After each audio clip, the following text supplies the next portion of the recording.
Некто решил подтянуть спортивную форму. Хорошее решение. Хорошее.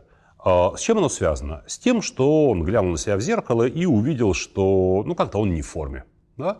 Поставил задачу физическую форму подтянуть. Как подтянуть физическую форму? Думал он, проходя наш курс, и решил, что один из компонентов по улучшению формы – это утренние пробежки. Почему утренние?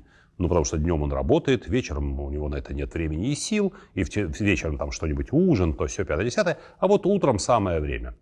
Для того, чтобы утром выкроить время на пробежку, нужно проснуться на полчаса раньше. Всего лишь на полчаса, потому что, пробежка будет 40 минут, там душ, то все, за счет увеличения динамики утра он будет успевать. И вот он ставит будильник. И вроде бы никаких проблем нет, проснулся, побежал, вернулся. Но когда прозвонил будильник, он разбудил жену, которой нужно было вставать на полчаса позже. Как прежде они просыпались по одному будильнику в одно и то же время. То есть на полчаса раньше он ее обеспокоил, она не подала виду, но тем не менее последние полчаса уже был сон не тот в ожидании будильника. Он убежал из дома, и когда он вернулся, дети уже завтракали перед школой. Он пропустил момент пробуждения детей, он не помог жене с детьми, он не поцеловал детей, не сказал «доброе утро», а бегом пробежал прямо в ванную, где принимал душ. Когда он закончил свое мытье-бритье, вышел из ванны, дети с женой уже уехали в школу, она их увезла. То есть обычный утренний рутинный ритуал не был соблюден, и так происходит изо дня в день. День за днем, день за днем, день за днем. Если раньше папа и муж присутствовал дома утром, участвовал в общесемейных делах, потом присутствовал вечером, то теперь утренний ритуал 5 дней в неделю отсекли совсем. Вроде бы ничего, папа же делает хорошее дело, бегает по утрам, подтягивает физическую форму. Да, но это побочный эффект. Несколько нарушаются взаимосвязи с членами семьи, несколько увеличивается дистанция, несколько уменьшается погруженность в общие дела и нарастает неудовлетворенность жены из-за того, что ей приходится волей-неволей вставать по звонку будильника на полчаса раньше. Если не вставать, то, во всяком случае, просыпаться, а делать ей нечего, потому что все дела она успевает утренние сделать, вставая на полчаса позже. И это, конечно, фантастическая ситуация, но она может оказаться вполне реальной. Это не пример какой-то конкретной семьи, хотя я вполне допускаю, что такие примеры существуют. Кто-то решил, например, он же решил, чтобы войти в лучшую физическую форму, несколько изменить свое пищевое поведение. Уменьшить калорийность пищи, есть меньше, но чаще, и заканчивать прием пищи раньше. И он решил твердо следовать этому принципу, и, делая маленькие шаги в эту сторону, он стал замечать результаты. Повышение общего уровня энергетики, он стал себе больше нравиться в зеркале, но у него есть такой тоже ритуал.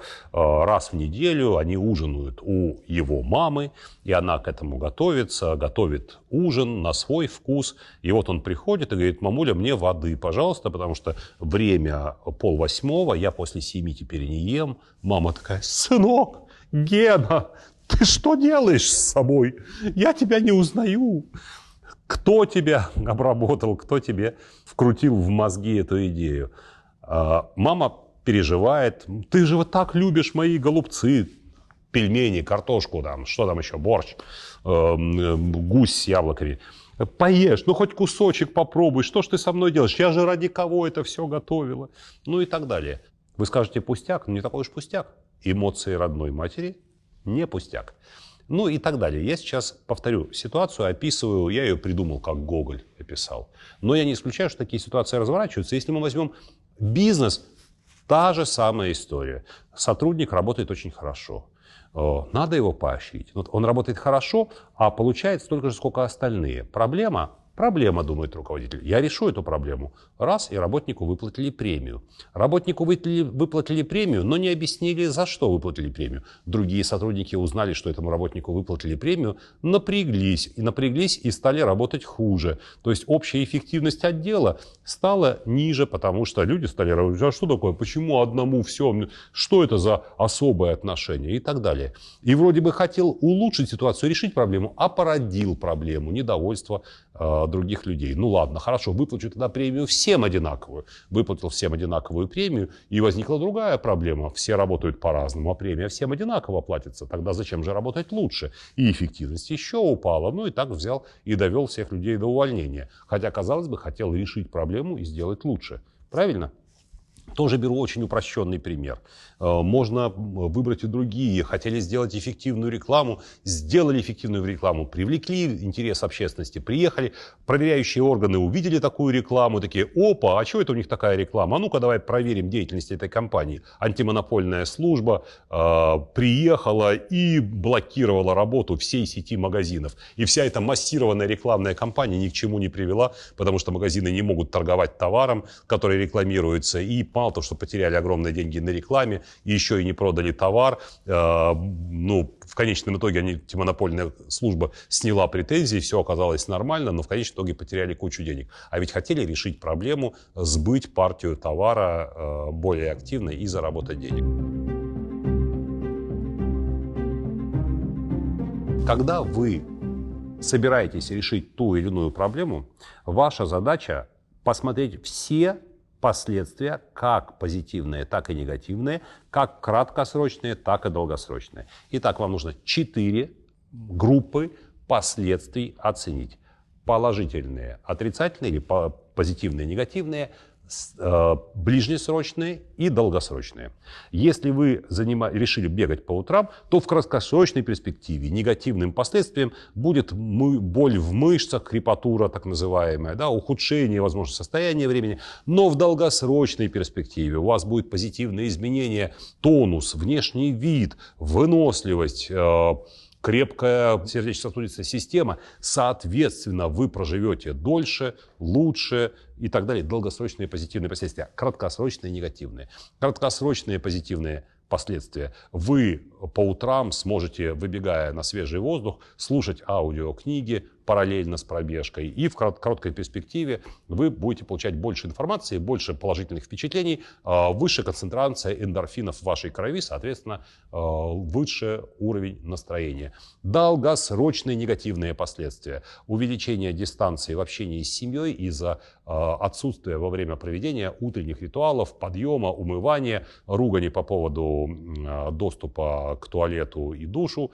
В общем, во всем этом вы не участвуете, а совместное участие в ритуалах сплачивает, сближает любую группу, в том числе семью. В долгосрочной перспективе потеря связи с детьми, с женой, как отрицательный элемент возможно. Когда вы оцените все эти последствия, 4 группы, вы сможете понять, каким образом можно, добавив кое-какие элементы в решение этой проблемы, ее, как говорят, разрулить ряд негативных проблем. Например, если в краткосрочной перспективе вам светит боль в мышцах, то каким образом можно на это повлиять? Боль в мышцах, крепатура, ухудшение самочувствия. Например, если вы познакомитесь с теорией того, как нужно входить в джогинг, в регулярный бег, вы узнаете, что нагрузку нужно наращивать постепенно. Второе. Перед пробежкой необходимо разогреть мышцы. Например, это можно сделать в душе или, растянув их, сделав специальные упражнения. Третье. Можно принимать специальные препараты, которые позволят вашим мышцам быстрее освободиться от молочной кислоты, а, соответственно, не испытывать этих страданий. Это простые советы, следуя которым вы избежите этих краткосрочных проблем. А вот как избежать долгосрочных? Первое, что можно было бы посоветовать, переговорить со своей женой до того, как вы станете бегать по утрам. Объяснить ей цели и смысл этого мероприятия и объяснить, что вам придется вставать на полчаса раньше. И в дискуссии с ней, безусловно, она будет на вашей стороне, потому что муж в хорошей технической форме никогда не был лишним в хозяйстве. Она поддержит вашу идею, но необходимость слышать звук будильника на полчаса раньше вряд ли ее порадует. Поэтому вы можете прийти к какому-то компромиссному решению, которое поддержите оба. Например, вы можете на полчаса раньше ложиться, на полчаса раньше вставать оба. Она успеет сделать какие-то дела, которые она обычно делала вечером за это время. Второй вариант. Вы можете использовать будильник, который не знаю, умные часы или какие-нибудь еще там браслеты, которые будут вас, но не будет никого вокруг, еще ориентируясь и на быструю фазу сна. Ну и, может быть, какое-то третье решение, которое вы примете. Но вас все равно нет дома по утрам, поэтому вы можете договориться, что на пробежке вы будете ходить, например, не каждое утро, а понедельник, среда, пятница, воскресенье. Бог с ним, с воскресеньем, все спят, вы прибежите, отожметесь, позавтракаете, выгулите собаку, ответите на почту, а еще вся семья спит. И никто не заметит вашего отсутствия. Понедельник, среда, пятница, окей, вас нет, но вторник, четверг, будь добр, с тебя завтрак. Представляете, а почему бы нет? Вы не просто участвуете в ритуалах, а участвуете и как активная сторона. Почему бы нет? Папа нас кормит завтраком сегодня. Папин омлетик. Это не просто компенсация негативных последствий вашего решения, а это может стать и новым семейным ритуалом. Папа радует нас завтраком. Ну окей, не вторник, четверг. Вторник радует, четверг не радует. Ну хотя бы раз в неделю. Что-нибудь свое. Откройте книгу рецептов, приготовите что-нибудь особенное. Дети слопают с удовольствием, жена тоже. И па-бам, папа молодец, герой, и никто не против того, что папа бегает по утрам. Я, конечно, привожу простой пример. Ваши решения могут быть гораздо более сложными. Вам придется учиться после работы, работать допоздна, переезжать в другой город, возможно, соглашаться на длительные, частые командировки для того, чтобы сделать карьеру. Возможно, вам придется принимать решения, которые сказываются на окружающих. Не забывайте, помните о них и их интересах и учитывать их при принятии решений.